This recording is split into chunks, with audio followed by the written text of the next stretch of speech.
Did you see Kamala Harris on Fox News? It was her first time ever being interviewed there. She was interviewed by Bret Baier, who tried to spin some things, but she was not having it. Check it out. We asked that question to the former president today. Harris Faulkner had a town hall, and this is how he responded. I heard about that. They were saying I was like threatening. I'm not threatening anybody. They're the ones doing the threatening. They do phony investigations. I've been investigated more than Alphonse Capone. He was the greatest gangster. No, it's true. No, but think of it. It's called weaponization of government. It's a terrible thing. So, Bret, I'm sorry, and with all due respect, that clip was not what he has been saying about the enemy within that he has repeated when he's speaking about the American people. That's not what you just showed. Well, he was asked about that specific... No, that's not what you just showed. In all fairness and respect to you, that was the question that we asked him. You didn't show that, and here's the bottom line. He has repeated it many times, and you and I both know that. And you and I both know that he has talked about turning the American military on the American people. So just for a little context, Trump has been going around saying that the biggest enemy is the enemy within, and he would use the military and the National Guard to arrest Americans, American citizens, kind of like a dictator would. And Kamala has been calling him out on it. And then Bret Baier right there tried to show an interview that Trump had done earlier that day where they'd asked him about these comments, and Trump just deflected and said, oh no, they're the ones weaponizing the DOJ. And that's all Bret was trying to show. He was trying to whitewash Trump's comments. But we're going to show you what he's been saying. Check it out. What are you expecting? Joe Biden said he doesn't think it's going to be a peaceful election day. Well, he doesn't have any idea what's happening in all fairness. He spends most of his day sleeping. I think the bigger problem is the enemy from within, not even the people that have come in and destroying our country. By the way, totally destroying our country. The towns, the villages, they're being inundated.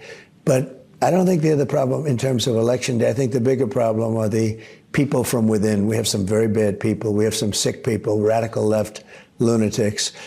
And I think they're and it should be very easily handled by, if necessary, by National Guard, or if really necessary, by the military, because they can't let that happen. There you have it. That's the clip that Bret Baier should have shown to show that Trump is actually saying these things. And for anyone who's making an excuse and saying like, oh no, he's just talking about anyone who is, using violence and burning things and is an anarchist.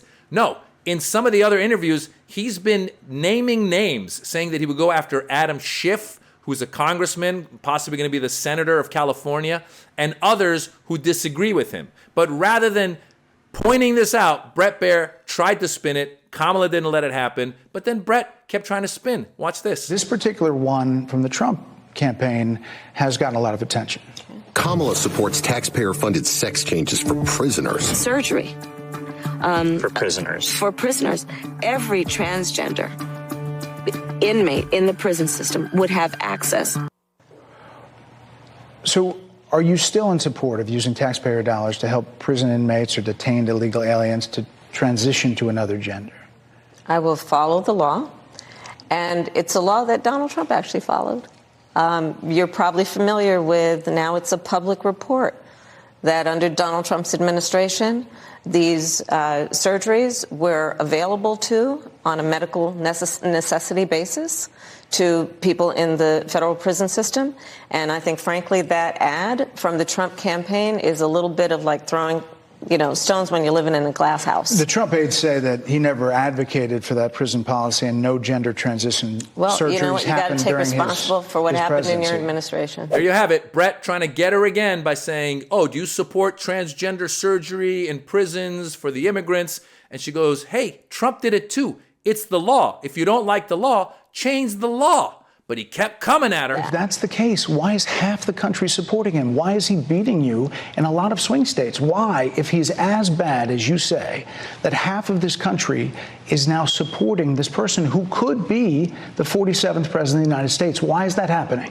This is an election for president of the United States. It's not supposed to be easy. I know, but it's not supposed to be. It is not supposed to be a cakewalk for anyone. So are they misguided, the 50%? Listen, are they stupid? What is it? I would never say that about the American people. And in fact, if you listen to Donald Trump, if you watch any of his rallies, he's the one who tends to demean and belittle and diminish the American people. He's the one who talks about an enemy within, an enemy within, talking about the American people. There he is, trying to get Kamala to say something bad about Trump supporters, about the other half of the country, but she was smooth, man. She didn't call them deplorable. She didn't do it. She was a lot nicer than I would have been, all right? Right off the bat, in the very beginning, when Bret Baier showed the footage of Donald Trump just dodging the question about how he's been talking about the enemy within, she was very nice about it. She goes, with all due respect, whereas I would have been like, Bret, are you kidding me? Are you kidding me? I would have looked right at the camera. I'd be like, which one's my camera? Hey, Fox News watchers, they just showed you a very, very watered down version of Donald Trump's reaction to this whole enemy within stuff that he's been saying. They showed you him going on the offense and saying that the Biden administration has been going after him. Maybe the Biden administration would not be going after him if he had not committed these crimes. And by the way, it's not the Biden administration going after him, it's the Department of Justice. By the way, we all know that it's taken forever. It's been very slow. January 6th, that's all I got to say. January 6th should disqualify this guy from the top down. You can't just say witch hunt, witch hunt, witch hunt, and then go and give a speech and tell people to go take back your country. I'll be there with you. Let's go. He's been saying a lot of wacky stuff. He was at a town hall meeting where for Latinos, where he said, we didn't have guns, they had guns on January 6th. And we means he's on the team with all those insurrectionists, and they were the police who were defending members of Congress. So he's been saying a lot of crazy, crazy stuff, a lot of dictatorial stuff, and Fox News tries to spin it. So Kamala called out Bret Baier on that one. Kamala also called out Bret Baier on this whole transgender surgery in these prisons for immigrants. How much of that is happening? Is this a big thing? Is it happening all the time? Because they keep saying that we're using our taxpayer dollars to pay for surgery in federal prisons for immigrants that are being held. Is this is it millions of dollars? Is it billion? How much are we spending on that? I'm just curious. Because I don't think that it's happening that much, but it's a culture war that Fox is trying to bring to Kamala, and Kamala saying, hey, Donald Trump did it too. So it's the law. If you don't like the law, change the law. Speaking of immigration, Donald Trump famously, just this past year, Republicans, Democrats got together for the first time, wanted to pass a bipartisan law to do something about immigration. A lot of Democrats weren't even into it because it gave away a lot of what the Republicans wanted. And Donald Trump last minute told his acolytes and his MAGA members in Congress to tank it, and they tanked it. So this guy's not a real serious person. And here's Fox News trying to spin it. Good for Kamala for going and doing this interview on Fox News and showing any Fox News viewer that wanted to watch that she's tough. She ain't what they've been trying to make her out to be. Donald Trump won't even go on CNBC to talk. He canceled an interview on CNBC. That's the business network, because he knows that all of his ideas, these tariff ideas, are terrible.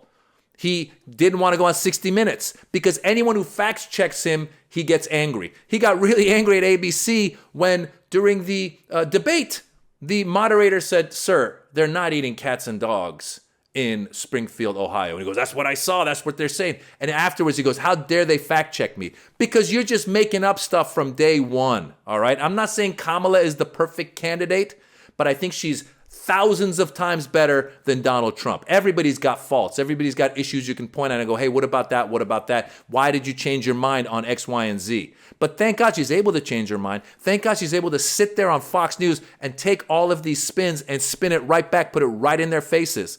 The guy goes, what do you think? Why does 50% of the country support Trump? Are they just dumb? Are they stupid? And they were trying to get her to go, yeah, they're dumb, which would have just turned off the Fox audience right then and there. But no, she goes, I respect these people, and elections aren't meant to be easy, because they're not. I'll tell you why these people are supporting Donald Trump, because he feeds them with fear. They're coming to get you. Back in 2016, it was Mexicans are rapists and they're drug dealers. Then it became the Muslims are coming to get you. Then it became that caravan that was coming to get you. Then it became black people are going to come to your neighborhoods during the Black Lives Matter. He kept saying these things and people were freaking out, and they vote on fear. That's one of the issues. And Donald Trump famously, he had a tweet. He goes, if Joe Biden wins, you'll never see me again. I'm out of here. Look it up. The tweet exists. He's back. The world did not fall apart. The country did not fall apart. Look at what Biden has done. Yes, there's still inflation, but from the Western countries, the countries that had inflation, we've had the softest landing out of all of them. The stock market is higher than ever. Unemployment is low. There's a lot of good things happening, and yet Donald Trump keeps saying immigrants are coming after you. They're eating your cats and dogs. I'm going for the enemy within. He wants to go after Adam Schiff, who's going to be a senator of California. He wants to go after the late night talk show host. Do you understand what that means? This guy is a straight up dictator. This guy is ready to go. And the Supreme Court has given him the power to do it because they said that he is above the law in many ways. And Project 2025 lays out how he does it. He gets rid of anybody who's a guardrail in the federal government, and he goes after them. Matter of fact, this video might be played when they come after me. I'm probably number, 99 million. Like when there's probably a lot of other enemies within. I'm probably somewhere down on that list. Why? Because I dared criticize Donald Trump. That's what a dictator does. From day one, he didn't want to go to the White House Correspondents' dinners because he doesn't like it when people make jokes about him. He said, I don't like it when people laugh at me. Well, maybe if you go and be a part of it, they'll laugh with you. But he's not a good human being. And neither is his running mate, by the way. J.D. Vance is another bad human being who wants to take away more women's rights, wants to nationalize the federal ban, wants to do a federal ban on abortion so women can't even choose. He's not a proponent of even having abortions because of rape and incest. What kind of human being are these people? And yet Bret Baier right there trying to spin it. We thought Bret Baier was a serious journalist. But no, he's a spin doctor, just like all the others over there on Fox. And good for Kamala. She went on there, she kicked his ass, and she had the receipts to prove it. So check out the interview. Let me know what you think. But I think she did a great job. And I hope you vote on Election Day to keep America not a dictatorship, but a democracy. I'm comedian Maz Jobrani. I'm on tour all over the world, all over the country. Check out my schedule at mazjobrani.com. Come see a live show. Also, I've got a special on YouTube. It's called The Birds and the Bees. Check it out. If you like it, tell your friends. If you don't like it, keep it to yourselves. Ciao.